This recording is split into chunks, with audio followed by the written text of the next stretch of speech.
Hello, everyone.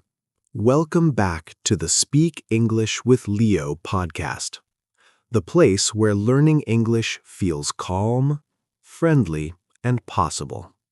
I am your host, Leo. Hi, everyone. I'm Anna. I am happy to be here today, but to be honest, Leo, I'm feeling a little bit tired. Tired?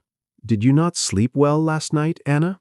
I slept fine, but yesterday I sat down at my desk, I opened my English book, I looked at the grammar rules, I looked at the new words, and suddenly my brain said, Anna, stop. This is too hard. I felt very small and I wanted to cry. Oh, Anna, thank you for being so honest. Listeners, have you ever felt like Anna?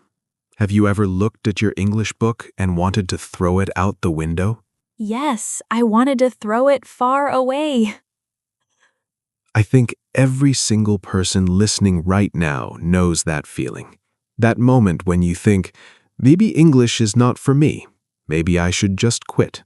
Exactly. That is exactly how I felt. Well, Anna, that is our topic today. Today, we are talking about don't give up on English. We're going to talk about why learning feels hard and how to keep going when you are tired. I really need this today, Leo, and I think our listeners need it too. Before we start our journey today, we have a small friendly request. If you enjoy our podcast and want to learn with us every week, please press the subscribe button. And if you know a friend who feels tired of learning English, please share this episode with them. Let's support each other. Okay, so we know the feeling. Now let's talk about why it happens and why it is normal. So, Leo, tell me, why does English feel so difficult? Some days I feel smart, but other days I feel like a baby who cannot speak. Anna, learning a language is like climbing a very big mountain. Some days the sun is shining and walking is easy, but some days it is raining. Your legs hurt and the mountain looks too high. Both days are completely normal. That if it is so hard, does it mean I'm stupid? No, absolutely not. Listeners, please hear this. If learning feels hard, it means your brain is working. My brain is working? Yes. Think about going to the gym. If you lift a very light weight, it is easy, right? But do your muscles grow? No, they stay the same. Exactly. Your muscles only grow when the weight is heavy. English works the same way. When you listen to a podcast and you don't understand everything, your brain is lifting heavy weights. That is not a failure. That is training. Wow, I never thought about it like that. So, feeling confused means I'm getting stronger? Yes, the confusion is the feeling of your brain growing. So next time you feel tired, say, wow, my brain is working hard today. Okay, so hard days mean growth, but then comes the next fear, forgetting. But Leo, sometimes I study for 1 hour. I learn 10 new words, but the next morning, poof, they're gone. I forget everything. What is wrong with my memory? There is nothing wrong with your memory, Anna. Let me tell you a secret. A secret? I love secrets. The English is still inside your head. It is not gone. It is just sleeping. Sleeping English? Are the words wearing pajamas? Yes, the words are wearing pajamas and sleeping in your brain. Every time you review the words, every time you practice, you shake them and say, wake up, and slowly they wake up. I like that idea. My English is just sleeping. Yes, and you don't need to learn 100 words a day. Even learning one new word is a victory. It's a small step. But a small step feels so slow. I want to speak fluently tomorrow. Everyone wants to speak fluently tomorrow. But learning is not about today. It is about time.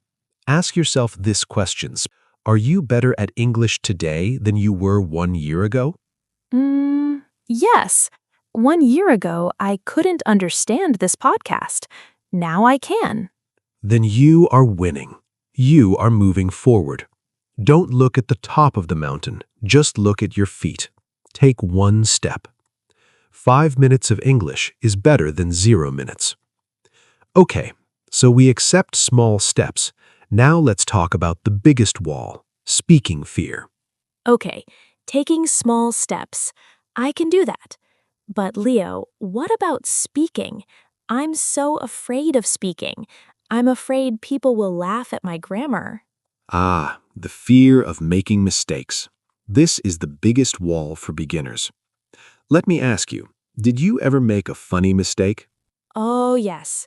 Last week, I wanted to say I'm bored, but I said I'm boring. Everyone laughed. My face was so red.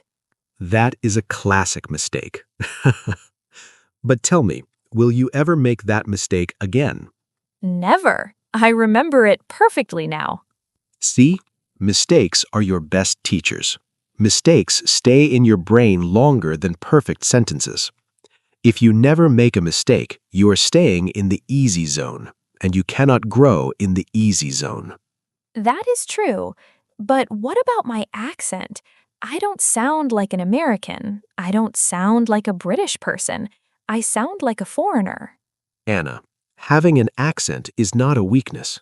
Do you know what an accent means? What does it mean? An accent means you are brave enough to speak a language that is not yours. An accent shows effort. It shows courage. It is your story. Never be ashamed of your accent. Wow, an accent is courage. I will write that in my notebook. Your English does not need to be perfect to impress people. It only needs to be clear to communicate. Communication is more important than perfection. So, we accept mistakes. We accept accents. Now the last question is, what to do when we are truly tired? Leo, I feel much better now. My heart feels lighter. But what should I do on the days when I'm truly, really tired, when my brain just says no? That is a very important question. Some listeners think, if I don't study today, I'm lazy, I failed. That is not true. It is not? No. When you are tired, you are not failing. You just need to rest. Think about your smartphone. When the battery is at 1%, what do? I plug it in. I charge it. Exactly. You don't throw the phone in the garbage. You charge it. Your brain is the same. A tired brain cannot learn. So, on a tired day, just rest. So I can close my book? Yes. Close your book. Watch a movie in English. Listen to an easy English song, or just go to sleep. Rest if you must, but don't quit. Rest, but don't quit. That is beautiful. Don't decide your future on a tired day. Tired thoughts are not true thoughts. Tomorrow, the sun will come up and you will feel strong again. Okay, now let's bring everything together. A calm summary and a warm goodbye. Leo, thank you. I'm not going to throw my book out the window anymore. I'm glad to hear that. Let's do a quick summary for our listeners who might be feeling tired today. Learning English is like building a muscle. If it is hard, you are growing. Your English is not gone. It is just sleeping. Keep practicing to wake it up. Mistakes are your best teachers. Don't be afraid to sound silly. Your accent is proof of your courage. Be proud of it. And most importantly, if you are tired, learn to rest, not to quit. I love this summary. I feel so calm now. Listeners, we have a small challenge for you today. We want to hear your voice. Yes, go to the comments section below. Write just one sentence. Tell us, why are you learning English? Is it for your family? For your job? For travel? Remember your why. Your reason is your power. We will read your comments and we will smile because you are trying. You are not alone. Millions of people are learning with you. Thank you for staying. Thank you for trying. And thank you for not giving up. Keep going and see you next time.